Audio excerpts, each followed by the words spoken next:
सगळ्यात पहिले मी तुम्हाला रोखतो, त्या ठिकाणचा पुतळा तुम्ही बसवलाय का? जो अश्वारूढ बसवला तो मीच बसवलाय. अच्छा, त्याच्या आधी जो गावात बसला गेलेला होता ग्रामपंचायतीच्या समोर तो संजीवनी ताईने बसवलेला आहे. आता जो ग्रामपंचायतीच्या समोरचं जे स्मारक होतं त्या संदर्भाने हा वाद उफाळून आलेला आहे आणि त्यानंतर तुम्ही अश्वारूढ स्मारक हे वेगळ्या ठिकाणी बसवलंय की तिथंच बसवलंय? नाही, आहे तिथंच बसवलंय. बरं, तर आता जो ग्रामपंचायतीच्या समोरचं स्मारक होतं त्या संदर्भाने काय सांगा, नेमकं ते प्रकरण काय?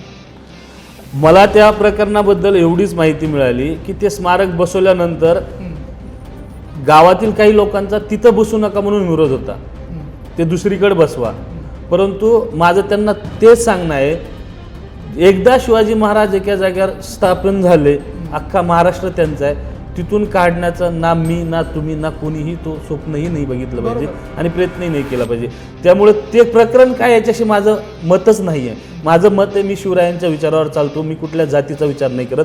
पहिला प्रश्न माझ्या बापासाठी मी तिथं गेलो. दुसरा प्रश्न माझ्या बापाने माझ्या बहिणीची आईची इज्जत करायला शिकवली, तिच्या इज्जतीसाठी आम्ही तिथं गेलेलो आहे आणि तेवढ्याच गोष्टीसाठी आम्ही त्या कार्यात होतो. त्याच्या व्यतिरिक्त आम्हाला कुठल्याही गोष्टीशी काही घेणं देणं नाही आहे.